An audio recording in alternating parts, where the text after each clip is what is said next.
Blessings, beloveds. Anastasia, Cosmic Astrologer. Welcome back to my channel. Today, I just want to give you guys a little tutorial on communication regarding the astrological third house of the birth chart.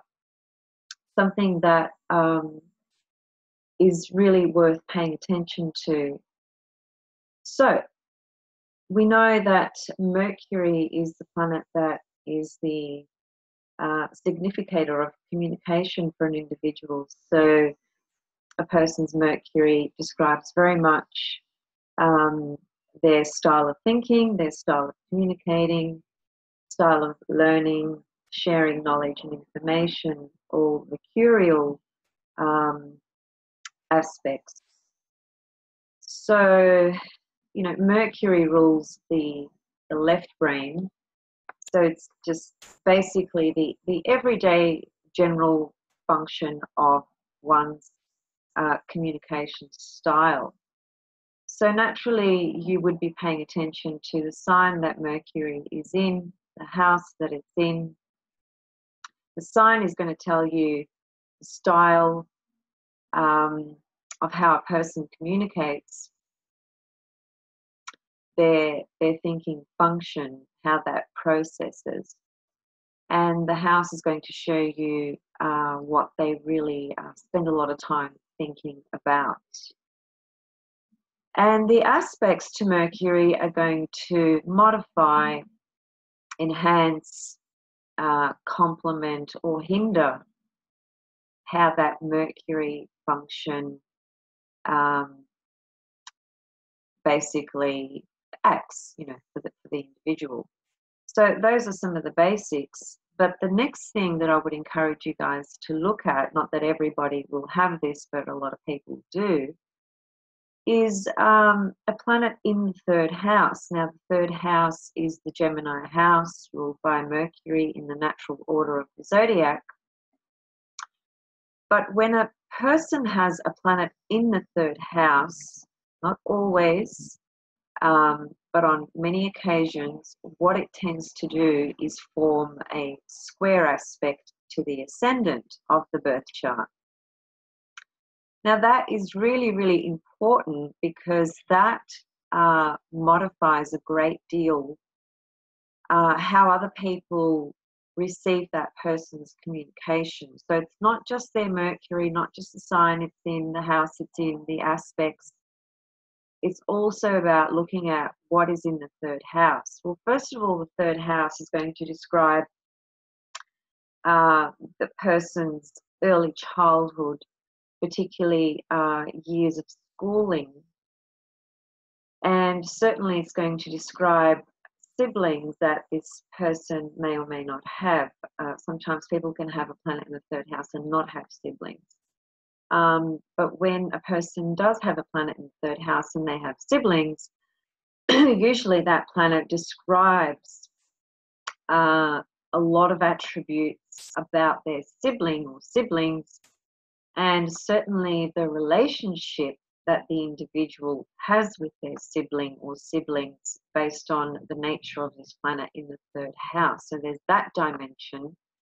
And then there's the dimension of if that planet in the third house is forming a square to the ascendant is self, as I've said many times over. It's the vehicle of the soul. It's how one is received and seen in their environment and by people around them.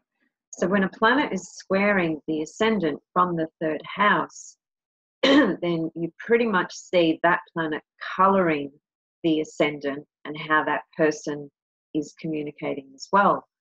So some examples, I was trying to find a famous person's chart just before I came on to do this video, and I wasn't having much luck finding what I was looking for, so I just had to leave that aside. So I just would like you to use your imagination. Say, for example, somebody is a Taurus or a Pisces sun sign. Generally, those signs are people who would be not necessarily very vocally expressive. They're softer energies. So say though that this person who's a Pisces or a Taurus, there are other signs as well, but I'm just choosing those two for now. Say they had Mars in the third house squaring their ascendant. Then what you would see is you would see Mars being channeled through the ascendant, through their speech, through their communication style. And because it's Mars, what you would see is a very energized vocal person, or a very assertive person with their words and their communication. And at a more negative level, you would see perhaps a person who's quite pushy and aggressive with their words as well. So that's just a very brief, basic example. If somebody had Neptune in the third house squaring their ascendant, then it would likely manifest as the person being very misunderstood when they're communicating. So Neptune comes in and colours that person's communication style, and that could be the person that's dyslexic, for instance. When they communicate, their communication style is kind of, it's Neptunian, it's foggy, it's not clear and direct. It's sort of it loses its power in a sense, because Neptune takes over. You know, Neptune is not the planet of vocal, written and spoken word. Neptune is very much about feelings and, for lack of a better word, spirituality, the inner world, the inner life, lots of other things as well. But it's really not a planet of communication. So when a person has Neptune squaring their ascendant, what's going to happen is people are going to easily be confused by this person's speech or communication. They're not going to be clearly understood. So that's just another example.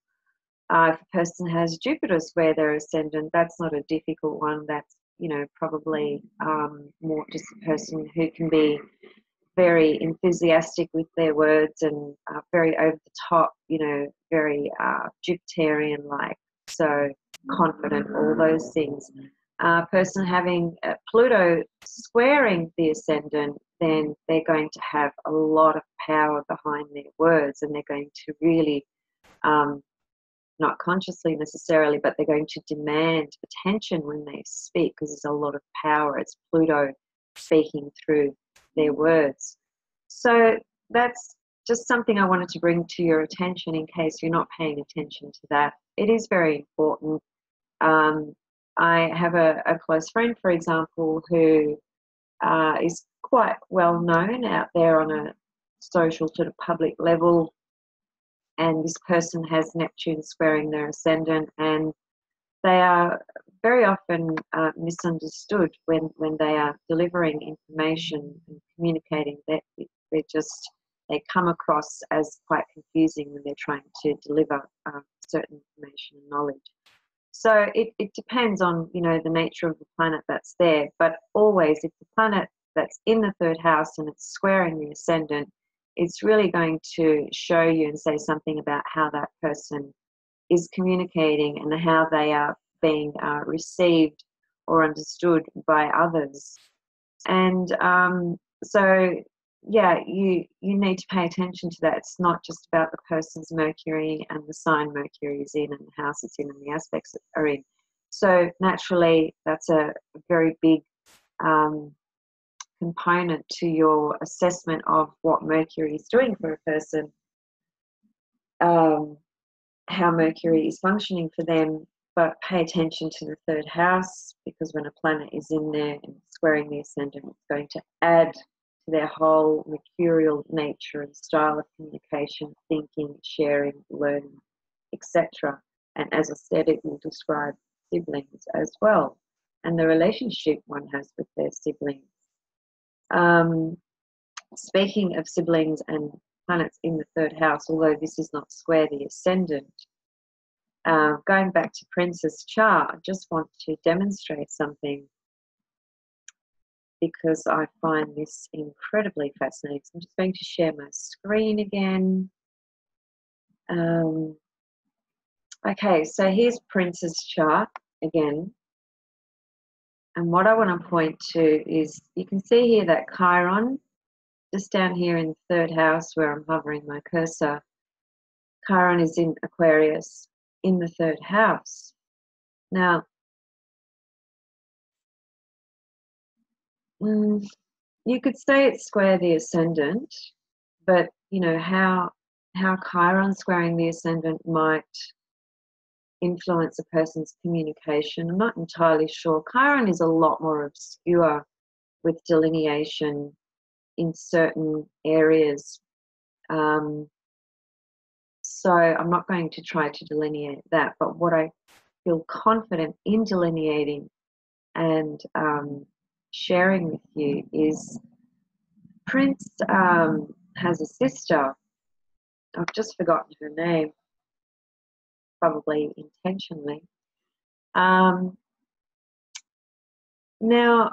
since his death, there's been a lot of talk about, you could call it conspiracy theories, you can call it whatever you like, doesn't matter. But there's been a lot of allegations and implications regarding his sister, and that she may have had some involvement in his death.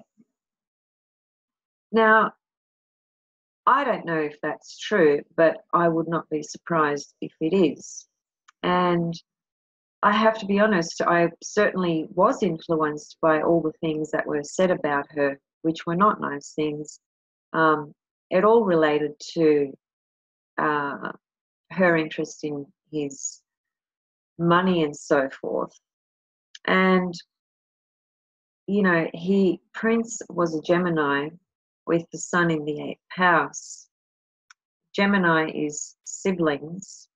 He has his sun in the 8th house, which is the house of shared resources. And his sister was pretty much trying to take all his money, essentially.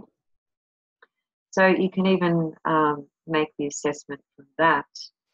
But the Chiron in the 3rd house is his sister from the point of view of, you could look at a number of different things that have been released publicly about his sister's behaviour since his death and even prior to his death, and the fact that he actually was pretty much disconnected from her. I don't think, you know, she was somebody that was in his life that was close to him. And I don't know if you've seen her, or you've seen her, a picture of her, or you've seen her speak, but there's something really, really dark about her energy.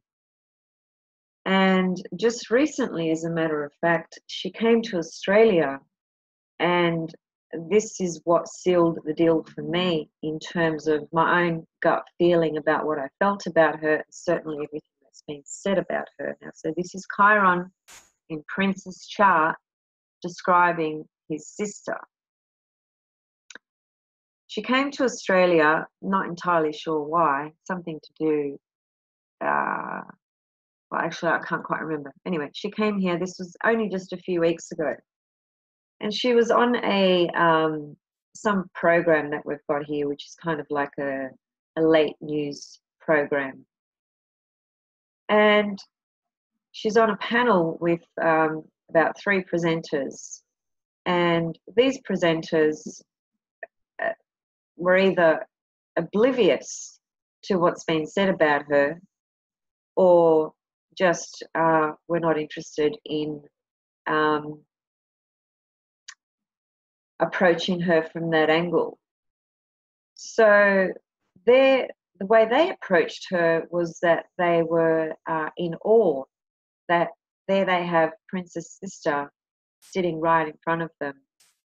they were excited, and they were like little kids in a lolly shop. They were asking her all these questions about Prince, and her response to every single question was cold, mean, disassociated, tried to put Prince down, basically spoke about him like he was nothing.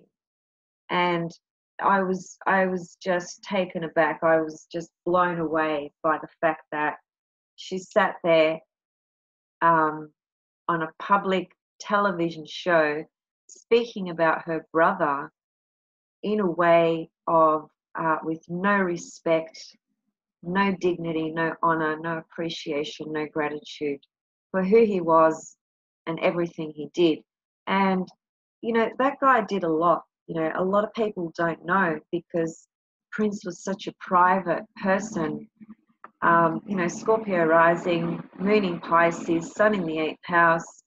That's a person who's very private.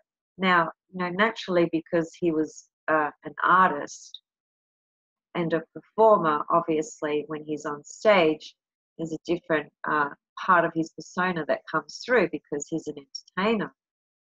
But Prince wasn't just an entertainer. Prince was a very deep soul who had a lot of wisdom. He was a transcendent soul, I would say. At the highest level of the individuated state, if we take the view of the EA model, where there is suggestion that the majority of people are born into this life, connecting to this world through a consensus model, a much smaller portion of people are operating at an individuated level, and a very small minority, like 2 to 3%, for lack of a better word, are operating at a spiritualized level. Prince was definitely on the individuated scale, and he was right at the top of that, simply because he understood a lot about life and about just how this world works, and all the systems and corruptions, and all that sort of stuff. He spoke about chemtrails. When he started to speak about chemtrails, things started to get a little bit dodgy, in terms of people were after him. The Simpsons, an American TV show, pretty much did a show where he was murdered. This was probably about a couple of years before he died. So, look, there's a lot of dots one can connect, and it just depends how you see things. But all that aside, whether you believe he was murdered or not, it doesn't matter, because it seems that no one can prove it. So it's just a question of what one feels is true, So that issue aside, looking at Chiron in the 3rd house, that's his sister. He had a wounded relationship with her, and she clearly rejected him. Chiron is about where we feel rejected as well. It's not only a wound, it's where we deeply feel rejected. Now, he probably rejected his sister, as a result of her negativity and her ugliness, because she literally has an ugliness about her. Just her energy has a real darkness about it. And as I said, when I saw her speaking on this show, where she spoke about him like he was nothing, that just really nailed it for me. So there's Chiron in the 3rd house describing siblings. So this is Prince's chart, Chiron describing Prince's sibling, his sister, and the sun in Gemini, which is also siblings, in the 8th house, which is resources. That's her basically trying to get all this money. So there you have it. There's just another example in Prince's chart of how these energies are manifested in his life, in terms of what we can see publicly, at least, because clearly there's always dimensions to people's lives, including public figures, that, you know, we have no clue about, and how could we and why should we? You know, everybody has the right to privacy. So this observation is just made from basically observing what's been offered publicly about him, and certainly how she has presented herself regarding how she has spoken about her brother, even if he wasn't who he was. Just the way she spoke about him was with no respect whatsoever. You know, even when she was asked the question about, you know, how did she feel when she heard that he had died, there was just no emotion on her face. No emotion, no eyes welling up, nothing. She was just cold. It was like nothing had really happened. And it didn't even appear as though she was trying to hide. Just, you know, how cold she was about it. So there you have it. There's an example of Chiron describing siblings in the 3rd house. I have other examples, even in my own personal life. I have Chiron in the 3rd, and that really does describe something about my own personal life, which I don't necessarily wish to disclose, so I'll leave that one alone. But just to summarize for this video, and I'll just stop sharing my screen. As I said, you know, when you're looking at, when you're wanting to understand a person's, how their mind works, why they communicate in the way they do, how they think, how they learn, how they share their ideas, you look to Mercury, sign, the house, the aspects, and certainly then look to the 3rd house and see if the planet is there and if it is squaring the ascendant, because it's going to really dramatically change how this person's communication style appears or is presented or is received or experienced by those around them. Yeah, so okay, that was just a very short tutorial just to give you a little bit more information on something that you may or may not have been aware of. I'll leave it there for today, and I will see you guys very, very soon with, I don't know, we'll just see what comes up. Thank you so much for watching. Thank you so much for subscribing. Thank you for your questions and comments. I am looking to get a new microphone yet again. So I hope that you're able to get most of what I'm actually sharing without a microphone at this stage again. Not too noisy today, so hopefully this video has been clear. Put your questions on the bottom or comments. As always, I'm happy to receive them and respond, and feel free to contact me personally with any questions you may have, or if you're interested in a reading of some kind. Okay, thanks guys.